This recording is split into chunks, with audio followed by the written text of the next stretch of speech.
Well, Jane, there are three things we wished we knew before we retired. We didn't know anything, did we? No, I think we blindly sort of went into it, didn't we? I think we fell into retirement. I think we did. Yeah, we just packed up the car and went.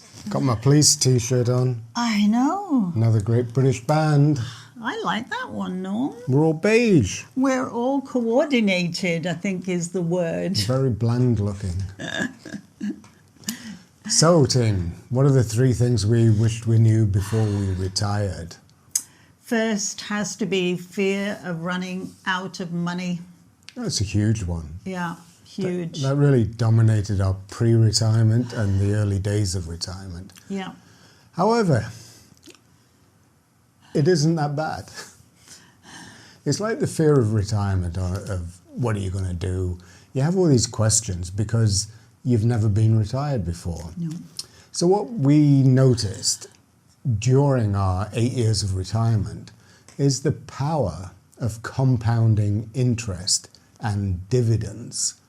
And even though we set a travel budget and we've been withdrawing that, obviously we had a 3-year lull in that time, but even with all those expensive trips, the budget we initially set was $25,000 a year for travel in retirement. We have more money now than we had when we entered into retirement. Which really shocked and surprised us, particularly me. I honestly thought we'd be pulling from this fund, Norm, to fund all our trips. Yep. And the fund would be going down and down and down. And then after the first 5 years, it would be, whoa, we got to put the skates on.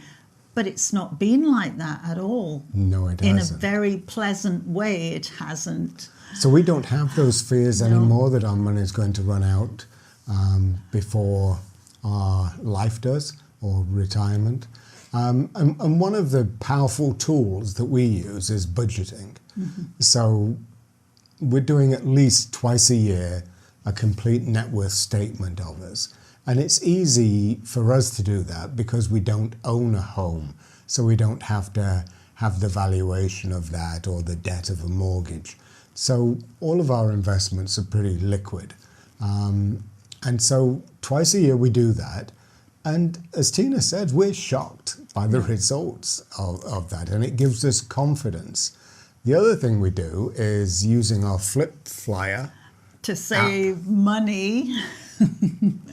We look for bargains all the time, don't we? We really do. And even though we can afford to pay like top dollar, there's just something ingrained into us that we need to find the bargains. So we go shopping to who's got the best deal on, and we go and get it.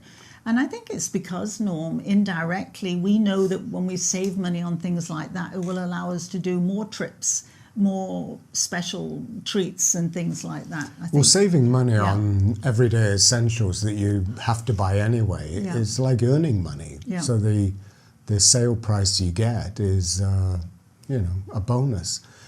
And we also take that deal shopping into our travel fund as well. So you recently have seen that we had an extraordinary good deal on Princess Cruises, where we got the mini suite for 1,300 Canadian. Wow. That isn't isolated, because if you go back to our cross-Canada train trip from Toronto to Vancouver, you will see that we paid a fraction of the ticket price because we saw that within 4 weeks of leaving, and it was just a sale that they had. And so we buy those deals because we are retired. At a drop of a hat, we can go. So be aware of making your money go further and do those budgets. And take it from us, 8 years into retirement, we're nothing short of running out of money, and we have projected our wealth to last until our 90s. Hopefully we both get that far. I think one thing we should also add, Norm, is that with all this budgeting and fear, I think we had mentally in our heads that we had to be able to better finance ourselves up until our government pensions came in. And they weren't going to come in until you turned 65 first. Right. So we kind of thought that 5 years was that fear for me that would it run out before extra money started to come in. And we were Yeah. lucky, in inverted quotes. Reminds me of one of my customers that I used to sell to. He owned a furniture store. And he said local people would often come into his furniture store and say, "You're lucky, you've got a furniture store and you're doing really well." And his response was, "The harder I work, the luckier I get." What a fantastic quote. Anyway, I forgot what I was going to say as the meaning of that. But we constantly do look for bargains. Let's move on, Tina, to the next big fear that we had that we didn't know before we retired. Has to be the effect on your health. Health declines Yeah. quicker as you move into your 60s. We really didn't know the impact of, now we're both on the other side of 65. We didn't realize how your body does change. And things slow down and you don't have quite that same energy you had when you were, say, 60.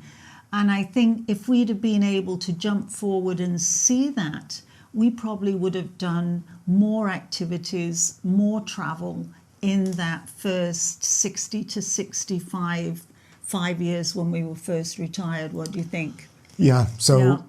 if we'd known before we retired that really your health stays stable for 5-year increments and then it changes.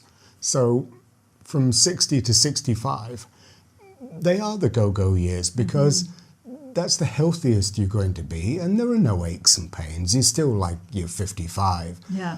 Once you hit 65, I noticed a few more aches and pains starting, nothing serious, but 65 to 70 is a slower period than 60 to 65, and we anticipate 70 to 75 to be the same.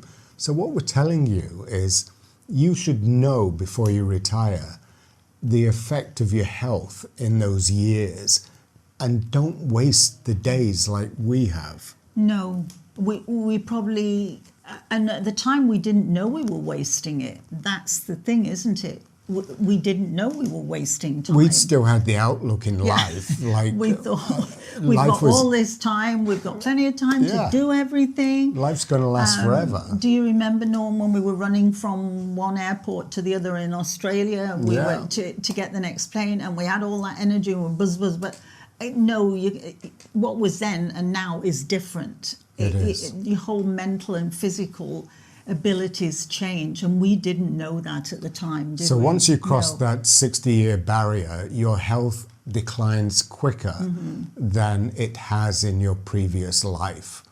We just really want you to know that. The other thing that we wished we knew before we retired was we should have started eating less getting into retirement, because it's a heck of a lot easier to eat healthily than to try and lose the weight that you've gathered over these years. Weight loss when you get into your 60s and beyond is more difficult. I think that also brings us into the fact, Norm, that now we're trying to do more in the form of, in my case, swimming, in the case of both of us, walking.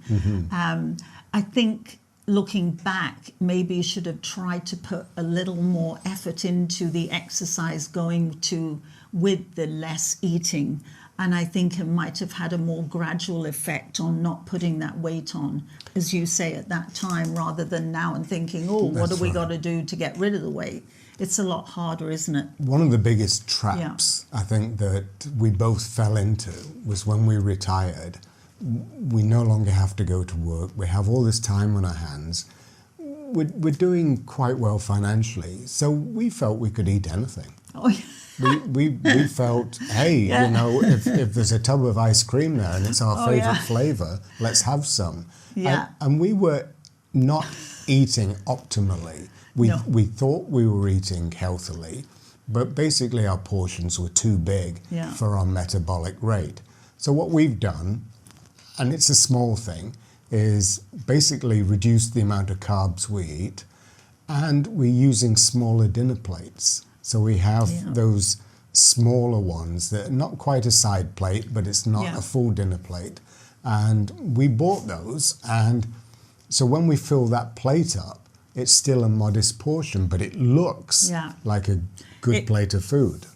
I think the thing is, Norm, it actually tricks the brain. It thinks you've got this big plate of food and this is great, but in actual fact, you've cut it down by maybe 1 or 2/3 of what you're actually eating, isn't it? That's right. And I think that's one of the cleverest things we have done, is to buy the smaller plates. And I think the one thing that we would, having been 8 years retired, we're still newbies at this, but what we would say to you is do cherish your relationships, cultivate them. You're going to spend time together as a couple, or if you're on your own, develop relationships, cultivate family and friendships, just so that you have supportive people around you. And I think that aids your overall health and mental well-being. So I know Tina cherishes me a lot. Oh, absolutely, I do. And Norm she wouldn't find anybody else to do YouTube videos. No, and also I wouldn't find somebody who'd bring me like tea in bed and look after me with all those wonderful treats that I so cherish. But I know I have to learn to do the laundry though. Hey, you got a bit of flack on the last video, Norm, that a few people were saying you weren't doing the laundry. In defense of that, ladies, he doesn't do the laundry and I do the laundry because he cooks, he does video editing, he does so much stuff that the least I can do is the laundry. I see my halo is getting polished. But you know what? We view our relationship as a partnership. And a friendship. And, you know, we both do what is required. And there are some things I can do better than Norm, and there's definitely a lot he can do way better than me. So it works out as a great balance. So we hope you're keeping well. And staying safe. And until the next time. Bye-bye. Bye-bye.